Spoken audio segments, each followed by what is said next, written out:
We didn't think you'd show. Mom said it might ruin the vibe. That's what my sister whispered when I walked into the restaurant alone. I'm Amelia. I'm 41, 14 years in uniform. But to my family, I'm still just the girl with a short haircut, no husband, and too many opinions. No one saved me a seat. No one asked where I'd been. And just as I reached for the bread basket, my uncle leaned over and asked loud enough for everyone. So what now? Grocery store jobs. What they didn't know was that I'd just turned down a classified Pentagon post because I refused to sell my soul for silence. Ever felt dismissed by the very people who used your story? Tell me in the comments. I hadn't been home in over 14 years, but there I was at Laurel Oak, the most expensive restaurant in Magnolia Ridge, sitting in a navy dress that didn't quite fit right next to the swinging kitchen doors, smelling garlic and dishwasher steam. No one stood when I walked in. The hostess barely glanced at me. "You're with the Ford party," she said, pointing toward the far end of the table. They kept talking like I wasn't there, like I never existed. From across the candles and silverware, I saw Vanessa, my sister, floating, dressed like an actress on premiere night, hair perfect, voice poised. She wrapped her arm around the mayor. "Our new community initiative is launching soon," she announced. Crane Ventures is fully behind it. Not one word about me, not one look, just airbrushed history in a red dress. When my mom stood to speak, her voice rang proud. She listed her blessings: Vanessa's booming startup, cousin Brian's med school admission, the baby's spelling bee ribbon. Nothing about me. I raised my glass anyway. Because what else do you do? Later, one of my great-aunts leaned in, squinting behind bifocals. "What is it you do in the military, dear?" "Something with food logistics." I didn't answer because the truth, that I commanded combat missions, would never fit into their sanitized version of patriotism. As dessert arrived, Vanessa leaned down and whispered, "You came back just in time, but Mom really didn't want the vibe to feel too overshadowed, you know." I looked at her, still the same girl who copied my homework and blamed me when we got caught. The next morning, I woke up in a motel room that smelled like bleach and silence. No one had offered me a place to stay. Not even a polite gesture. The only message on my phone: "Thanks for coming. Your mother's tired, not up for visitors." From my father. I walked into town just to breathe. Magnolia Ridge hadn't changed, but I had. Then I saw it, Vanessa's boutique. The gold thread front window display. A massive photo of her in a military-style dress uniform, a bronze star pinned to her chest. I froze. It was the decommissioned design, one with a manufacturing flaw that was pulled years ago. Only someone who stole it or bought it off a collector would wear that. And she wore it like jewelry. Below it, a tagline: "From family legacy to civic duty." Last night's memory hit me. Vanessa laughing lightly to a guest. My sister tried the military thing, but it wasn't for her. I learned from her mistakes. I didn't go in. I couldn't. Instead, I walked to my father's bookstore. The same bell rang over the door. Same dust, same denial. And on his desk, a gilded frame holding a military profile of me. Amelia Ford, Reserve Logistics Division, non-combat. It was fake, badly written. I'd reached Major before Fallujah. I was never in logistics. He walked out from the stockroom, saw me holding the frame, and didn't flinch. "She didn't want people to think of you as someone who's killed people," he mumbled. "You're a woman. You know how your mother is. Vanessa's easier for folks, for the family," he added. I looked around. Vanessa's graduation photo hung in full color, center stage. My military picture, smaller, darker, cropped below the chest. No medals, no context. I didn't argue. I took the fake report, folded it once, slipped it into my pocket, and walked out. The sun was warm, but I'd never felt colder. I didn't plan to go to the fundraiser, but after seeing the fake medal and that counterfeit report, I had to know how far she'd go.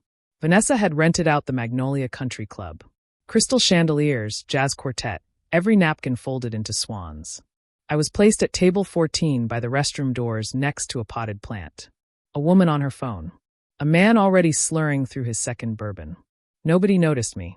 Not even when Victor Crane stepped on stage. Yes, that Victor Crane, real estate mogul, political donor, Vanessa's silent partner. He smiled like a man who bought his applause. Tonight, we honor a woman who's risen above a complicated legacy.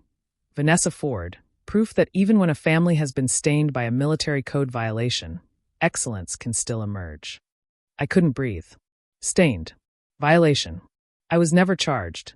Never even investigated. Fallujah had left scars, but not shame. I slipped into the hallway needing air. But then voices from behind a cracked catering door. Vanessa's. She never defends herself. She just absorbs it, which is perfect, honestly. Another voice, her assistant. Crane just needs a little proof. We've still got that old letter she wrote about covering for her squad mate. That'll be enough if we ever need to keep her quiet. My heart stopped. There was only one letter they could mean. The one I wrote in a hospital bed. It explained why I turned down a promotion to protect Marcus Reed, my squad mate, who made a risky call under fire but saved dozens of civilians. It wasn't weakness. It was the truth. A truth I never thought would leave the base. I left the country club without looking back. I walked all the way back to the motel, pulled out my old deployment trunk, and found it. The original letter, still folded, still heavy. Except now, I knew someone had weaponized it. I poured motel coffee into a paper cup when the call came through. Unknown number, unmistakable voice. Colonel Harrow. I'm in Magnolia Ridge this afternoon. Laurel Oak. Some folks need reminding who you are. He didn't give details. He didn't have to. That night, I walked into the same ballroom where I'd once been seated by the kitchen doors. This time, it was young leaders of Magnolia Night.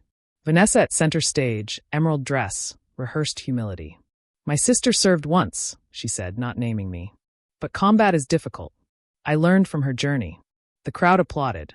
A few turned my way, squinting, unsure why I looked familiar. Then the doors opened. 10 people walked in. Civilian clothes, military posture, and Harrow leading them like a blade through fabric. He walked straight to me, came to attention, and saluted. Welcome back, Major General Ford, he said loud and clear. It's an honor to stand beside my former commander from Fallujah. The room froze. Vanessa blinked. My mother gasped. The mayor nearly dropped his wine glass. Harrow turned to the crowd. For those unfamiliar, General Ford led Operation Emberline, the rescue of 42 civilians under fire in the Red Sector. She was the youngest recipient of the Valor Cross that year. Vanessa tried to interrupt. Her voice cracked. She turned down a promotion, Harrow continued, ignoring her, to protect her team's integrity. She also exposed an illegal arms deal, one that endangered not only our unit, but the civilians we swore to protect. Gasps, not of surprise, but of recalculation. From the back of the room, I saw him, the photographer from my mother's birthday party. He raised his camera, captured the moment. Not just my face, but Vanessa's unraveling. A snapshot of truth reclaiming space. I didn't stay for dessert. As I exited, a line of former soldiers stood by the door. Each one nodded. One murmured, "Mom," and that hit harder than any applause ever could. 2 days after the Veterans Conference, Victor Crane's face was on every headline. CNN, Military Times, Washington Post. Fallujah cover-up exposed. General Amelia Ford speaks out. His empire crumbled overnight. Crane was arrested, and I was classified as a federal whistleblower. It should have felt like victory. Instead, it felt quiet. I returned to Magnolia Ridge under a gray sky. My parents were waiting, the living room unchanged, except for them. My father walked to the wall, took down the framed fake report, tore it in half without a word. I didn't have the courage to stand with you, he said. But I see now it was your courage that kept us all standing. Later, I found Vanessa packing up the remains of her startup. She looked at me through red-rimmed eyes. I just wanted Mom to look at me the way she looked at you, she whispered. But I forgot what you had to survive to earn that. I nodded. You don't need to be me. You just need to stop turning other people's wars into your stage. That afternoon, we stood at Marcus Reed's grave. Lily, his daughter, held my hand. You're the woman who speaks for Daddy, she said softly. I knelt and gave her his eagle pin. Would you like to stay with me for a while? I asked. Somewhere you don't have to hide who you love. She nodded. 3 months later, the new Marcus Reed Veterans Resource Center opened. My name was on the plaque, but the spotlight stayed on others. Lily held a photo of her dad. Vanessa stood in the back row. No cameras, no speeches, just presents. And I knew some battles changed the world. Some just make sure the truth survives it. If this story moved you, let me know where you're watching from, or just drop a simple comment. Still here? Because surviving alone is one thing, but rebuilding, that takes all of us. And if you want more stories like this, don't forget to hit subscribe. Your presence matters more than you know. Thanks for watching. If you liked this video, please like, comment, and subscribe for more great stories. Don't forget to tap the notification bell so you never miss an update. Share your thoughts in the comments. We love hearing from you. See you next video, and take care.